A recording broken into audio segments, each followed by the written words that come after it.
Hey, this is Chris O'Leary. I'm a blues performer for Alligator Records, and you're listening to Talkin' Blues.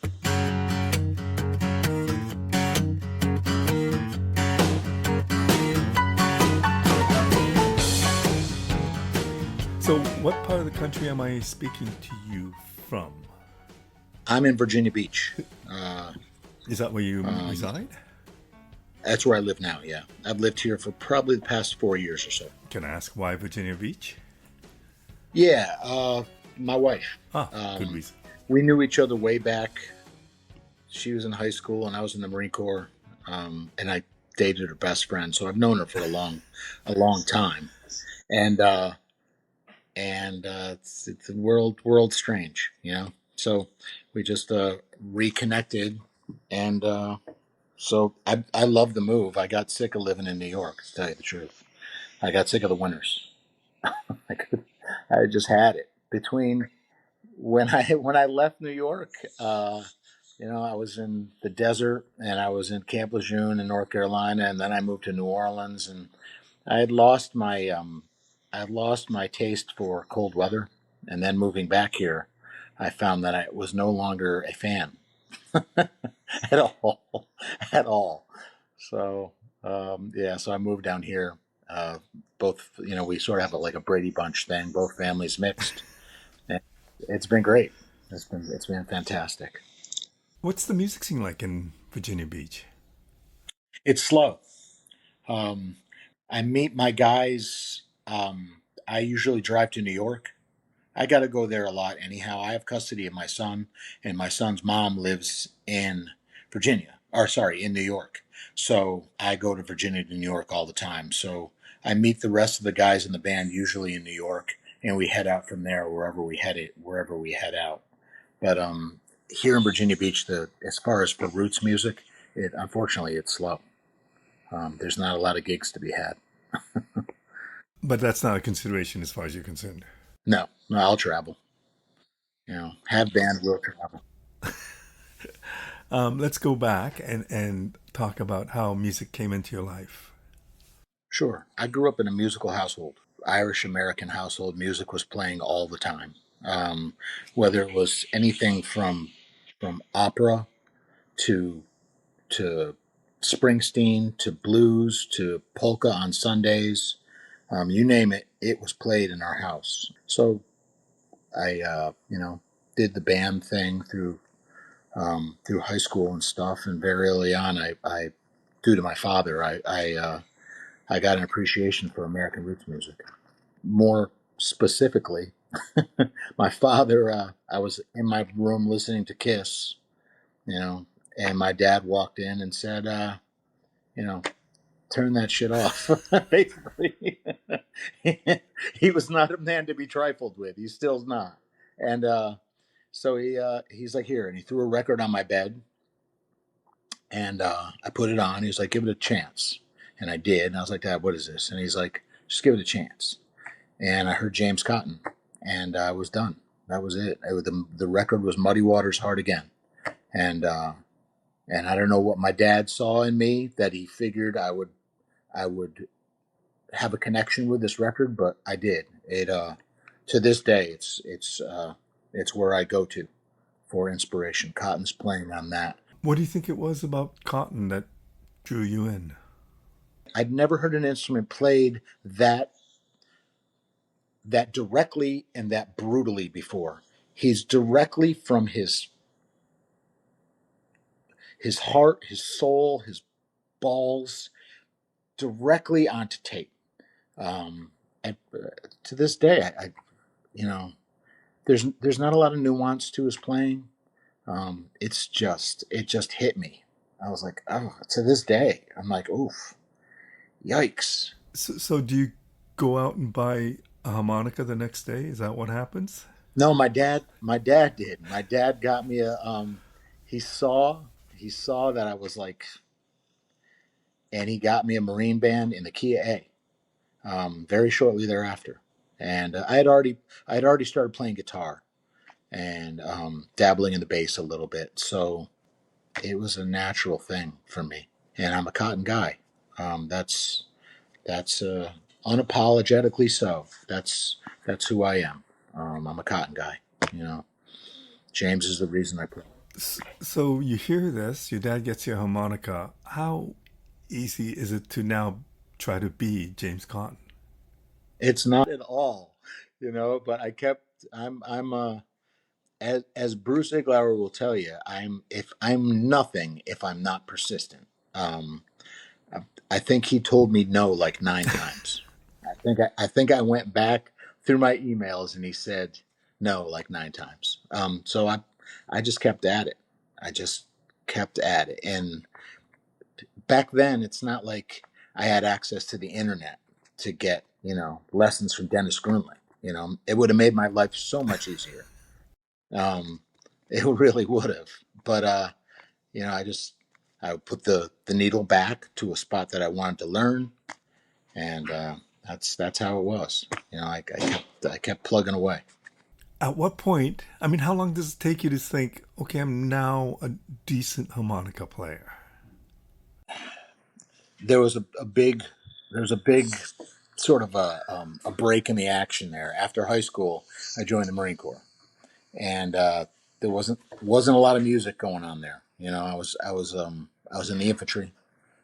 So there wasn't a whole mess of music in my life at that point, and I was in the Corps for 7 years, and I went to war, and I didn't expect to go to war when I joined, you know. Can I ask you about that? Can I ask you what made you Sure. join the Marine Corps?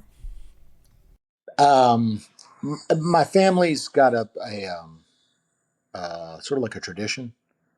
It's an unspoken tradition, but my uncle Frank was a Marine in World War II. My uncle Jim was a Marine in the 50s or in the Korea era, and my dad was a Green Beret in Vietnam.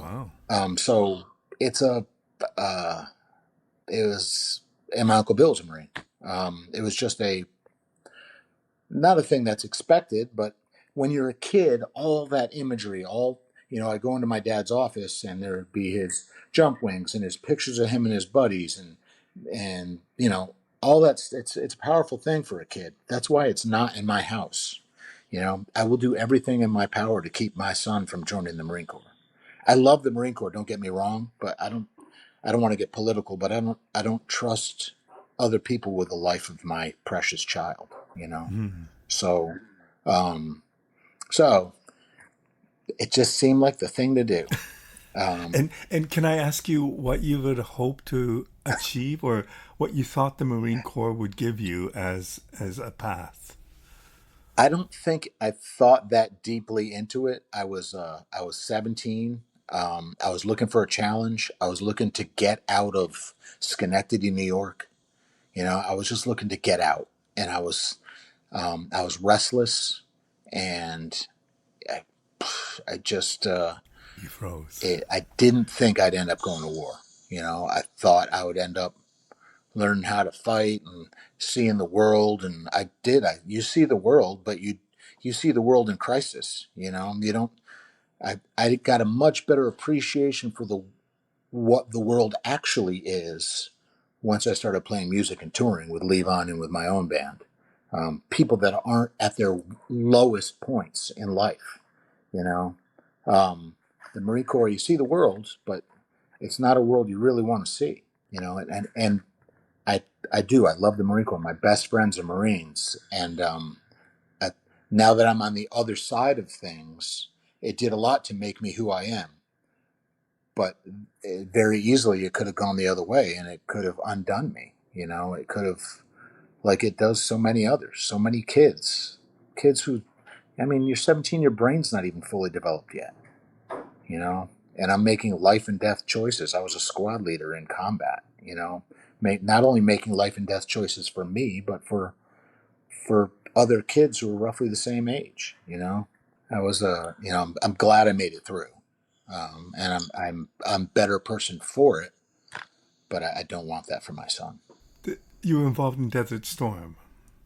Yep, I mean, I it's was. hard for somebody like me who's never been in a war situation or in any kind of military situation to imagine what that would be like. And when I see footage of what's going on in Ukraine, and I mean, many parts of the world right now. It's hard to imagine what that is like. On one hand, it just seems crazy that people fight like that, and then on the other hand, it seems weird that people in Ukraine live their lives as almost as normal as they can while shit is happening all over the world. What does it do to you? Like, what did it do to you as a Marine? It's amazing what it's amazing what you can normalize, through when you are stuck, when you have no options, and this is your life. It's amazing what the human psyche will do to normalize an other wow, just a crazy situation. One that I never really foresaw myself getting into. But it left me, number one, it took away my childhood. You know, any innocence that was left was gone. Number two, it made me appreciate it made me appreciate the otherwise, what you would think of mundane or just things we take for granted. It made me appreciate those things once I got back into civilian life a lot more.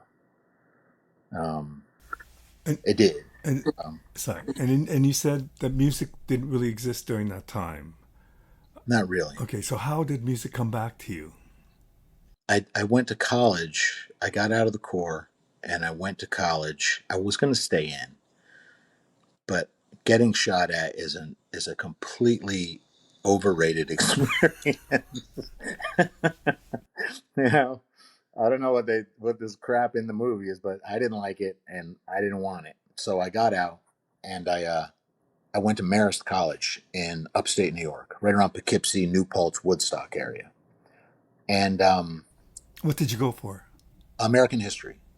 Okay, Um, to become a teacher or Again, maybe go to law school, maybe, but I knew I had a love for history, so it seemed like the thing to do.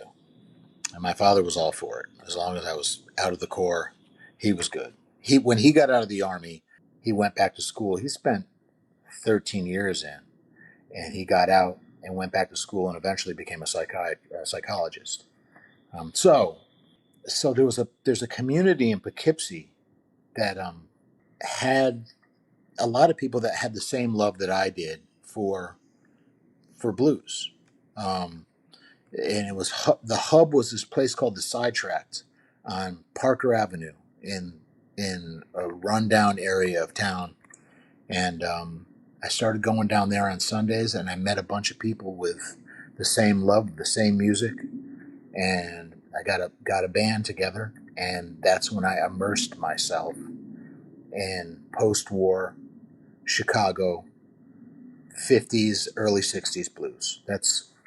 My studies were secondary. My study of, Grant, Sherman, whatever was secondary to my study of Muddy and Wolf and Walter and Sonny Boy, and it took hold of my life, And I was tunnel visioned too.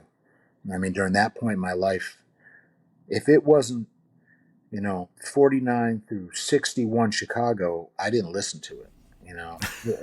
I was ridiculous. I was ridiculous. do you know Uh, why? Because just because you were obsessed with it, or why would you just I was narrow in obsessed. like that? I was obsessed. I was obsessed with it. You know what broke me out of that? New Orleans. So, so I'm playing around the area in this band, and we're doing some jump stuff, but mostly we're doing Walter, Wolf, Big Walter, Muddy, Junior Wells, Cotton. That's the stuff we're doing. And and I made it. We went into the studio to make a demo, and a friend of ours, George Lembesis, was also the photographer for the band. After Elliot Landy hung him up, George became the photographer for the reunited band. And he grabbed a copy of some roughs and brought him over and put him in Helm's boombox. And Levon was like, where the hell are these boys from? And George was like, from across the river. And then Levon was like, the Hudson River? And he's like, yeah. So Levon came over and played with us in the studio, which was a thrill for me because the first concert I ever went to was at the Palace Theater in Albany, seeing the band, seeing the Wow. reunited band when I was like 10. My dad brought me, my dad and Uncle Mike. So it was full circle. And my dad and Uncle Mike came to the session just to meet Levon, you know. So it was, and Levon loved it. He grew up in West Helena, right outside of Helena, Arkansas, and that was the music he grew up on. So he stayed all night, and then he started showing up at gigs. Can I ask you, Yeah, how did you feel about your playing, your singing at that point? I think I was.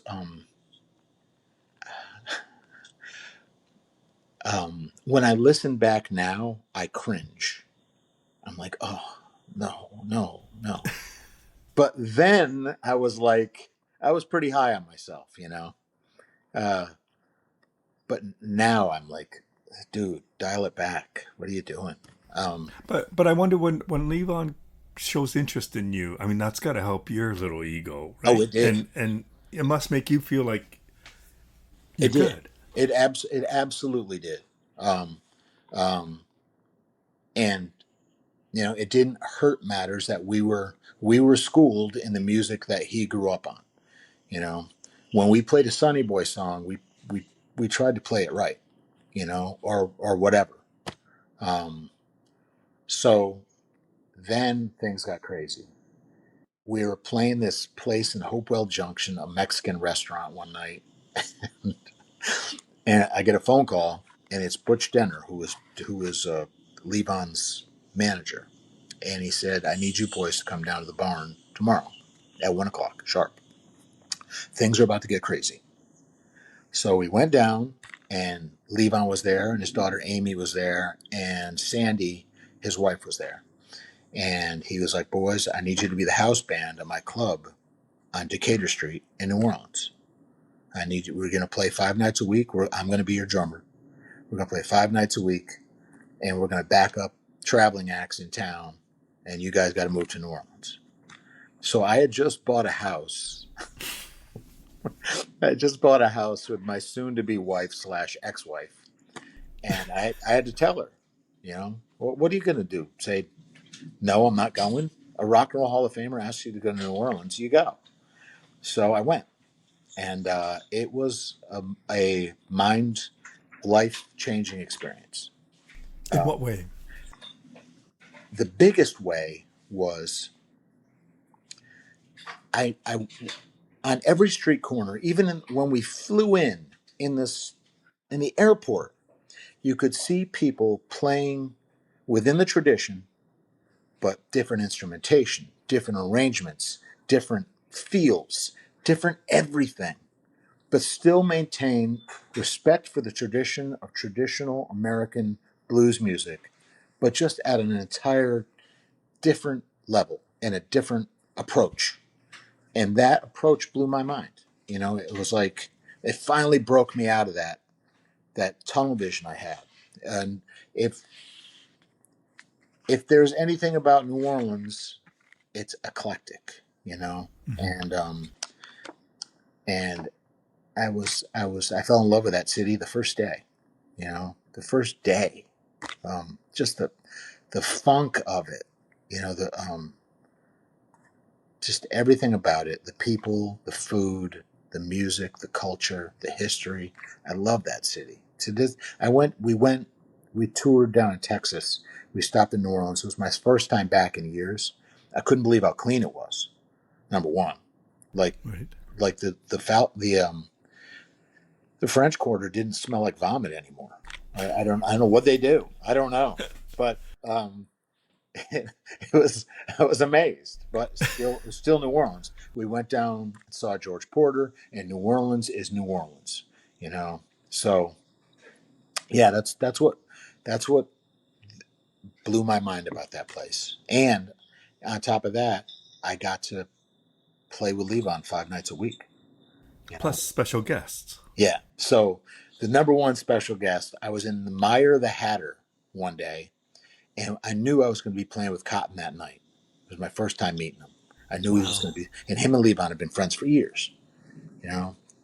And so we're in Meyer the Hatter, and my bass player Frankie's, he's like, "Dude, look, look," and there's James with his wife Jacqueline, and I'm like, "Holy shit!" Right? I didn't know what to do, but he saw me, so I couldn't not go up and say hi because he was going to be, I was going to be playing with him later on that night. So I went up and said hi, and uh, he was just as gracious and as welcoming, and he was like a big bear. Hmm. And it's amazing. And I've said this before, and I can say the same thing about Levon. When your heroes exceed your expectations, you build them up so much in your head. I mean, I've been listening to Cotton since I was 10. He was he was a demigod to me. He was, you know, and when your heroes exceed, he could have very easily been a dick, or Levon. But instead, they were better than anything I could have imagined, you know. So I mean, I became friends with my number one inspiration. I live a blessed life. You know, I wonder what's it like for a young harmonica player who is so influenced by the sound that James Cotton made. I presume that you, I'm not sure if imitated that I is did. the correct way, but Yeah, I presume you were influenced greatly by him. Then you get up on stage, it's and what is intimidating. it like to share a Re- stage with the guy It's that has made his is the reason why you play it's harmonica? really intimidating. So there's a great picture that my friend Doug Boz took of me on stage, and I know exactly the lick that I'm blowing. It's a signature 11-hole cotton lick. He's played it on countless Muddy tunes, his own stuff, and it's me playing it, and Cotton right next to me with his eyebrow raised, going, "You got balls to play my." He's like, "Motherfucker, you've got balls to play my lick right in front of me," you know. So it was just fantastic, and it's too bad I didn't slow down. I wish I had. You Meaning, know, it was all going so fast. I just I know I appreciate it, and I knew I was blessed. I knew it. I knew I was lucky. I wish I could have slowed down a little bit uh, and appreciated more of the little things, the nuances of. I mean, I toured with Bobby Keys for a year and a half, and I just I never got Rolling Stone stories out of him. I never asked him. right? I should have. I'm a history major. I have all this first person American music history on stage with me nightly, and I never really took advantage of it as far as whatever. But it is what it is. Right. So you spend a number of years in New Orleans, and then the club shuts down, and you Yeah. wind up going on the road. Was there much road work before then? Um, Not during that time. Okay. Before Levon, we were a regional band, so we traveled probably as far west as Buffalo, as far south as Jersey, and north up into Massachusetts. So we kept it mostly in the Northeast, um, but we played a lot, um, and So when Levon decided to take the band out on the road after the club yeah. closed, that was nothing new to you. No, but it was just further. It was, rather than doing a 3-hour drive to, South Jersey, we were doing we were going to the West Coast. We were going spent a lot of time in Arkansas, go up into Canada. We were traveling. We were putting miles on, you know. And did you love that? I did. I did. I loved it. It would leave on those years with Levon traveling was the joy of my life. I mean, it I was. can imagine. It was. He was an amazing man. He was. Tell me a little bit about Levon and what he meant to you. Um, Musically, the greatest thing he ever said to me was this. Actually, he said this following a certain guitar player who's going to go unnamed sitting in with us one night. And he said, "Hey, Chris, there are a lot of notes. Did that motherfucker have to play all of them?" He's like, couldn't he have left some for the rest of us? And then he got serious and he said, listen, whatever you're doing, whether it's playing drums or playing rhythm or singing background or just sitting back there playing spoons, he said, if you're not serving the song, then what are you doing?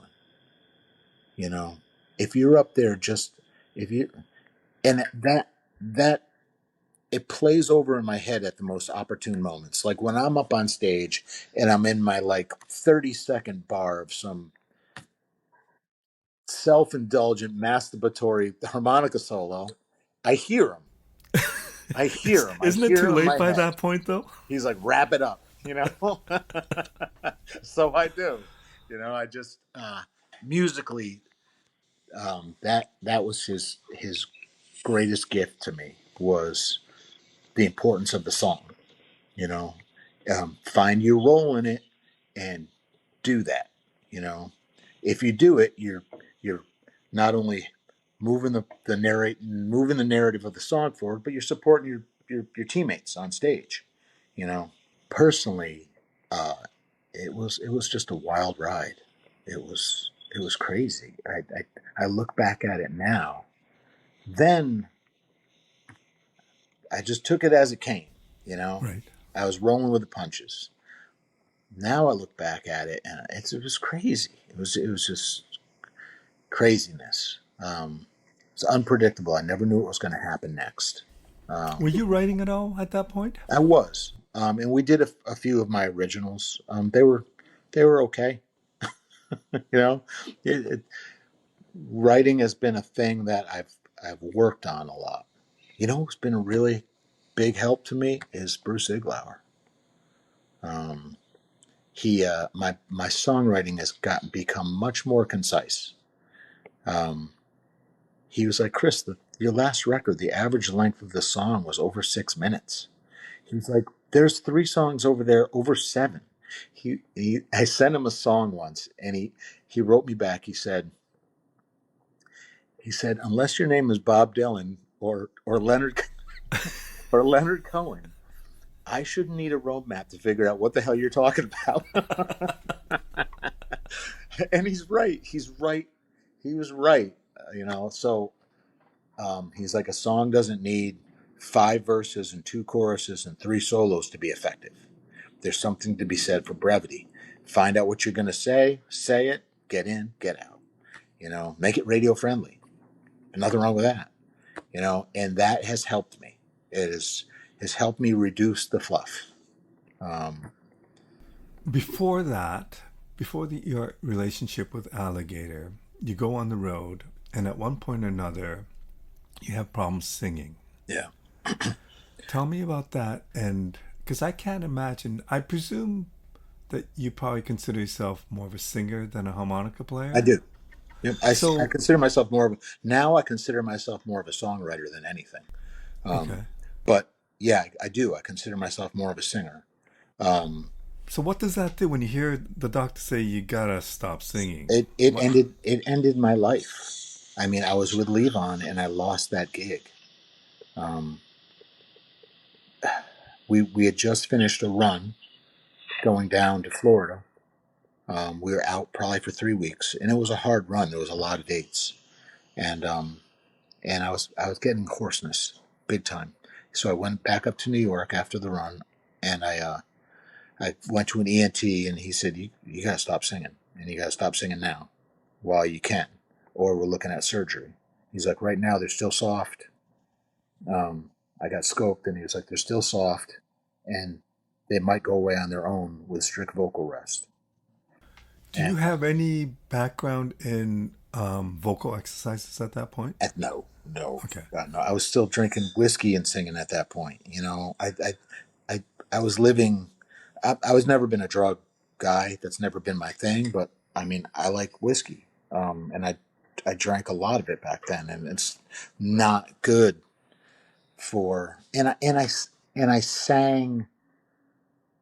I don't want to say I sang affected, but I tried to be as I, I I tried to fit my my voice around the music, Right. and because I was a traditionalist then, I was not always singing in my true voice, and that's not good for your.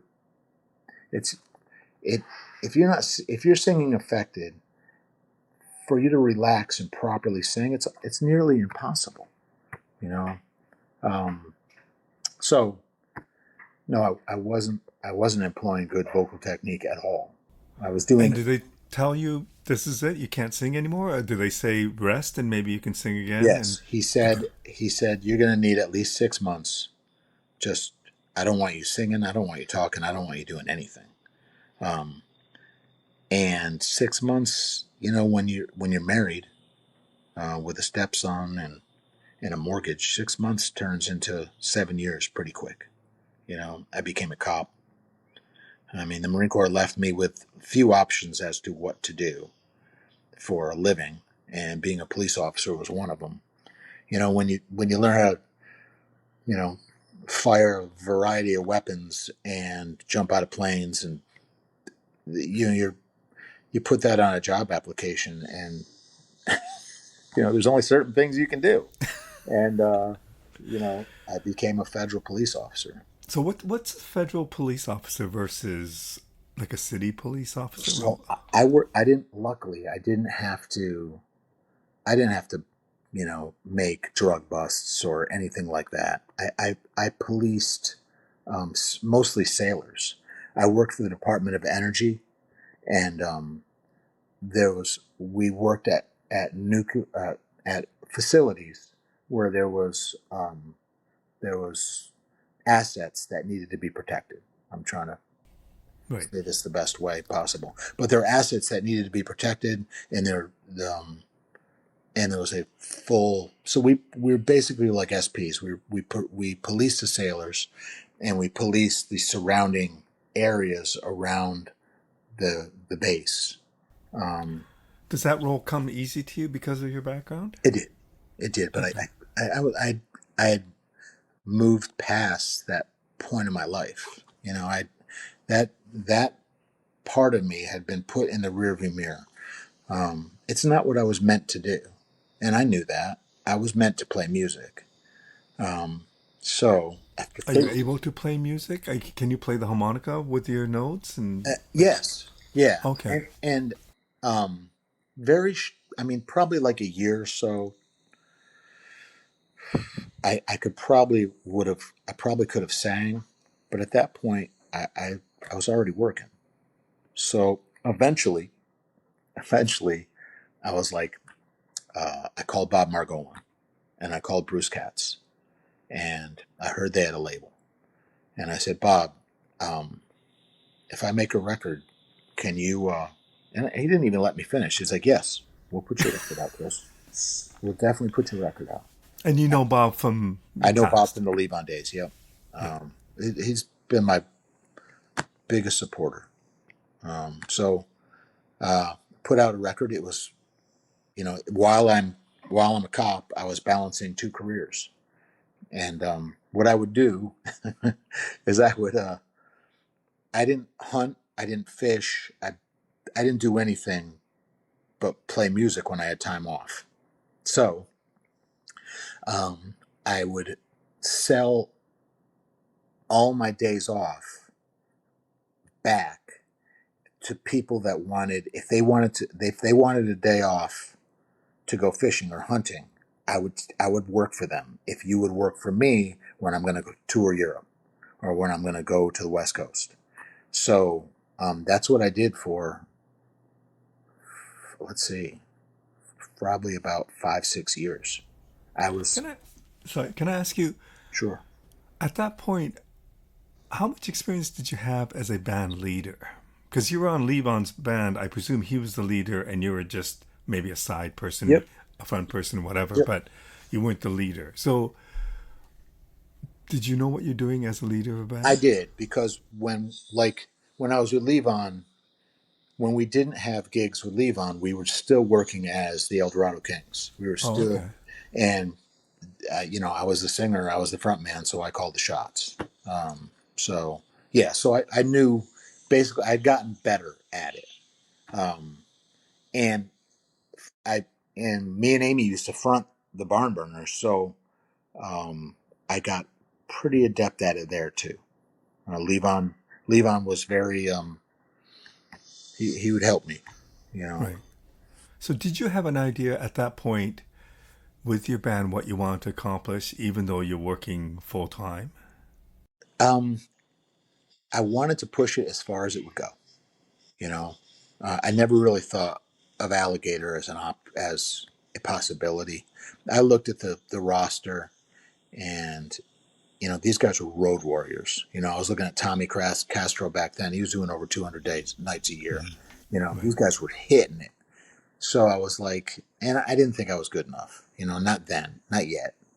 So we started racking up the miles, and we put out a bunch of records, and the records were all very well received. And like I said, I was balancing two careers. And finally, I was like, you know what? I can do this full time. And I had a son, and I was like, I don't want my son to grow up, you know, seeing me be a fake, you know, just because I needed to. If I could support my family and bring home a paycheck, why aren't I doing the thing that I'm supposed to do? That's the way I looked at it. So after 13 years, I took the dive, and I said, you know what? I'm done. I was vested in the pension, so I'm going to get something. But there's no way I was spending another 10 years there.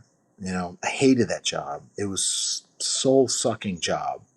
It wasn't meant for me at all. It was a paycheck, a good one, but money's not everything. You know. Can I ask you if this is a topic I've talked about in the past, and things have changed since it was first brought up. But what's the difference between a part-time musician and a full-time musician? And you've done both. Uh, Security, security. Um, uh, if you're a part timer, you don't necessarily have to book that Saturday night. You Right. know, you don't have four or five other people counting on you to book that Saturday night so they can feed their kids, so they can pay their mortgage. If you're a part timer, you can take that Saturday night off. Whatever. We can go out, see another band. If you're a full timer, especially if you're a band leader, you have people who are counting on you for their income, because they're full timers too. Right. And you know, that, that's a weight. It's a burden. Musically, I mean, I was just as good as a part timer as I as a full timer. It's just a full timer. Also, you treat it more as a job. Like, I have to go into the studio and write some music. I have to, which is not necessarily good for the writing process. You know, Having to do it has never been the best thing for me creatively. Well, You know, how does it happen? How does the songwriting happen for you? um, luckily, because I lived a crazy ass life, I have a huge palette, to paint from. So um, I'll think of an idea. I start lyrically. You know, Songwriting wise, I'm a lyricist first. Right. Um, and lyrically, I'll get a lyrical hook in my head or an idea. I'll, I'll try to paint it through my lenses, through my point of view, my experience. It's all personal. I told people this. I can't, not yet. I'm working on it, but I can't write from another person's point of view yet. You know, like Springsteen and Dylan and Right. Tom Waits, the guys that I love, the songwriters that I adore. Towns Van Zandt was great at it. He could write from, he could put himself in another person's shoes and write like legitimately, like convincingly from a completely foreign point of view. I can't do that yet. I have to write. It's not all first person, but it's all from my experience, you know. So that's what I do, you know. And thankfully, I have that bank of experience to draw from. It makes it. If I was just inventing stuff out of the clear blue sky, I don't think I have that creativity in me. Right. Some people do, but I luckily I've lived a crazy ass life, so I got a lot to pick from. I got a lot to pick from. So you decide to go full time. You wind up meeting a person named Ben Elliott, Yeah. and he's a producer who Well, becomes a actually, very good. I was not full time yet. I was Oh, while I was okay. part time. I was still. That's when I was with Showplace. Ben was great. I actually I met Ben years before when I was with Levon. I worked on a Hubert Sumlin record called "Them Shoes," Right. and I think it's the most expensive blues record ever made. Right. I mean, but I met Ben then. Ben was the engineer on that record, you know, because Keith Richards brought him in. And he wound up signing to his label, working Yeah, with you for a yeah, couple albums, and yeah, unfortunately he passed right before COVID, which is another major wall in your life. yeah. How do you deal with that? It was like a tsunami hit. I swear. So I decided first thing that happened is I decided I was going to go full time. I gave my notice.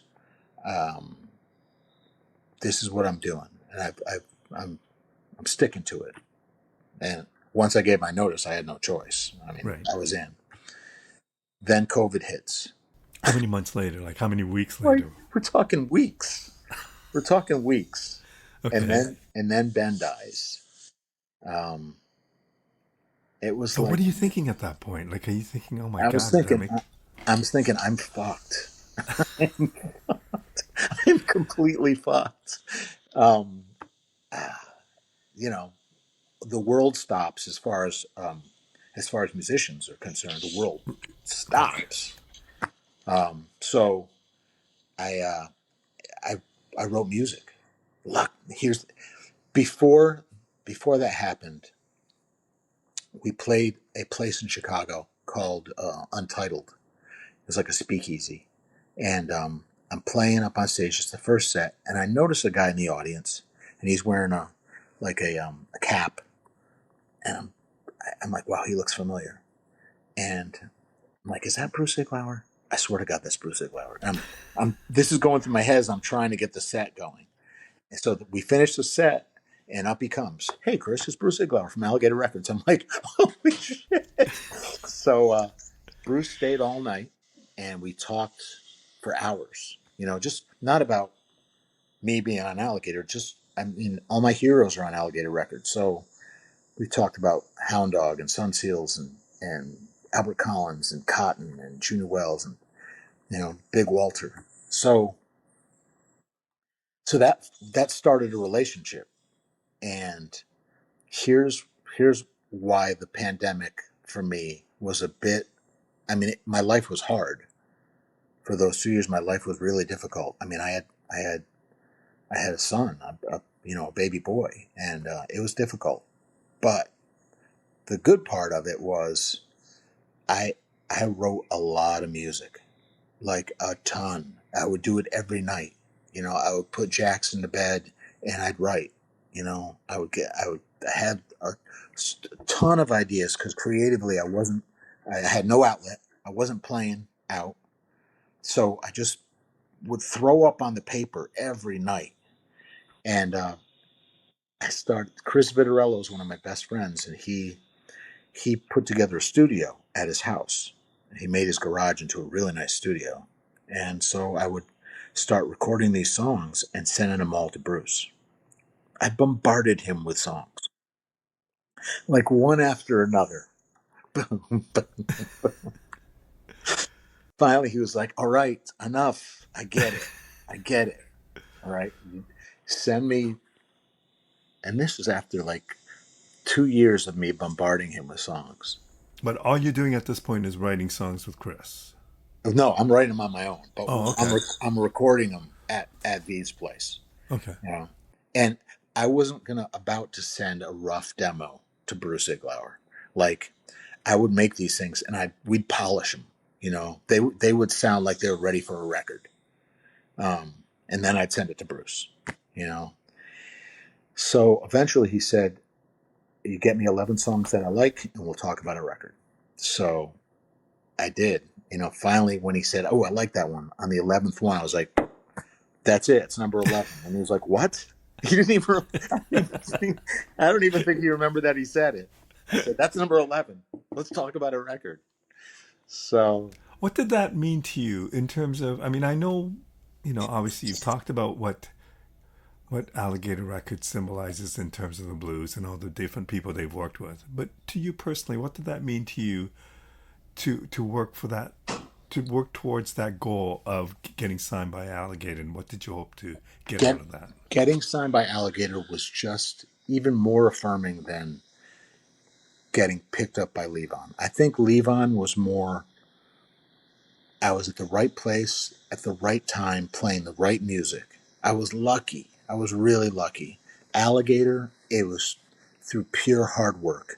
And it wasn't because it was because I wrote songs that Bruce felt were worthy of an Alligator recording contract. So it was completely affirming, you know. Um, I'm probably more proud of that than anything, just being on the Alligator roster. Because, like I said, all of my heroes, just about, played on Alligator. You know, it is the preeminent blues label, you know, since chess. You know, so um, yeah, it's plus out plus everybody there. They're Matt. They're fantastic. Matt and Mark and Tim and Bruce and Chris. They're all fantastic people. And I finally have a. It's like I have a team behind me. You know, the only team I had behind me before was me. You know, Right. I mean Ben was great in the studio, but I don't. I, Ben wasn't. Ben wasn't. You know, he wasn't a label guy. He was a. He was an engineer. He was a music guy. You know. Um, Back to Ben, I think we left a lot on the table. Because with Ben, making a record was a very creative process between him and I. And he wanted to do an Americana record, you know, and I had written the music for it when he passed. So we left a lot on the table, I think, unfortunately. Does that album exist? No, no, the songs do. Right. At some point, maybe, who knows? But I never thought it would take him. You know, I never thought cancer would take him. I never thought he was a tough dude. You know, Ben was a tough guy. I never really saw it taking him, and it did. I never really thought that was going to happen. You know, never, never thought it, Wow. but it did. So, but I know he'd be proud of me. I know he would. He idolized Bruce. So now you're releasing your second album with Alligator. Tell me a little bit about the album. It's a much happier affair than the Hardline. Um, the Hardline, I was writing those songs during that time where, you know, I was caught up in my house. You know, a lot of that was written during the pandemic. A lot of it was recorded during the pandemic, and I was in a bad place. You know, my my only social interaction for 2 years was with a 5-year-old. You know, like, it was rough. It was Although there's something to be said about that interaction that There changes is. your perspective of There work of absolutely life. is, but I mean, it did nothing for my game as far as. But yeah, it was writing this record. I'm in a much better place. I'm on the label I've wanted to always be on, and I'm married to a great woman, and we have a nice. It's a the family is like a. I have a big family now. It's so I think the album reflects that because, like I said, I'm not gonna even the darker tunes on it, like Nothing But a Memory. That was written and recorded for the last record. Hmm. Um, it's so influenced by Muddy. It's such a you know early '50s Chicago blues. Muddy's classic Muddy band. Jimmy Rogers, Otis band, that band. It's and I got Bob to play on it, and nobody plays Muddy like Bob. Right. So, and Bruce said, this is great, but for the first record, he's like, let's concentrate on getting people a better idea of who you are. You already wear your influences on your sleeves, so people are going to figure out what you love and what you don't. And we'll save that one, and we did. So I'm glad we did. It fits with this record. This record's also more traditional than the last one, and I didn't realize that as I was writing it or recording it. But once I listened to the record in its entirety, yeah, it's way more traditional than the last one, I think. You know, Do you know? Was there a point in your life, in your musical life, where you realized that you knew who you were as a player, as a singer? I think it's still a work in progress. I do. Um, when I was the nodes took away a good portion of my range. Um, the first bout and the second bout, I'm handling it better. I've got a vocal coach, and I'm definitely handling it. Oh, we didn't even get to that part. Yeah, I got nodes again, just recently. I'm Right. just getting over them now, and Can I but ask? I mean, you talked about drinking whiskey and singing beyond yourself, but how does one prevent getting notes? Or I don't. is one just susceptible to them getting them? I think some people get them and some people don't. But there's things you can do to, you know, like I never paid attention to my mechanics. I never just singing properly, supporting, getting diaphragm support, and singing from here rather than here. You know, um, every time I would try to go to hit a high note, my shoulders would come up. I would tighten up here, and that's the last thing you want to do. Now I have a coach, and she's really good at telling me what to do and better what not to do, and warming up, just doing the things that I should have been doing all along as a professional singer. Like I did these last waltz anniversary shows that Bob got me on. I did the Butterfield part on a couple of them, Right. and one of them was with Michael McDonald. And so of course, I was fanboy and I introduced myself. I went up to his dressing room because, he's one of the sounds of my childhood. So I watched him after the show on the phone. He was either on the phone with his manager or his vocal coach, and I think it was his vocal coach. And he was talking about his access to his high mids. Just a complete and utter professional singer.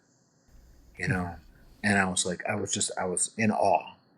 You know, how number one he can still sound like that after all these years, and number two his approach to sounding like that after all these years.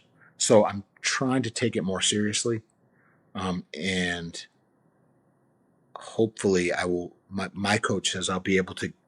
She's like, you'll be able to get your range back. Um, you know, Like, do you know uh, when you're having issues with your voice? Does it take a while until it actually becomes a problem, or are you aware like, oh, I'm not really there, something's wrong? I I'm much more aware of it now than I was back then. This one, this time came on like that. I had taken a bunch of time off just for the holidays. First gig back, I could tell. something wasn't right. Second gig back was a killer gig in DC where it's 3 70-minute sets. Three.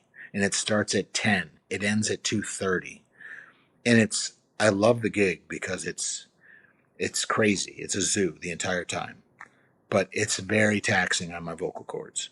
And I knew something was wrong. You know, I knew. I sounded like Tom Waits. It was rough. Right.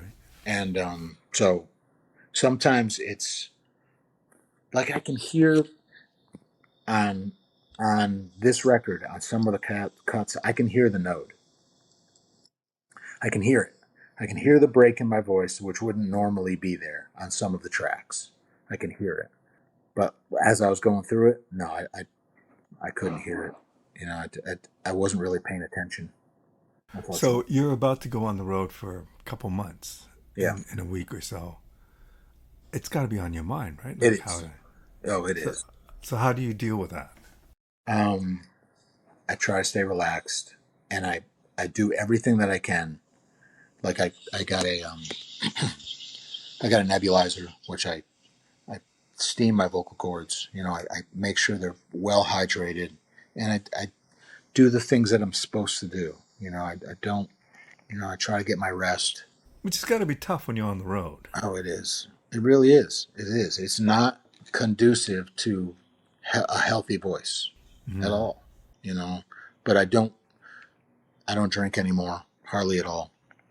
Especially when I'm singing. I don't drink at all.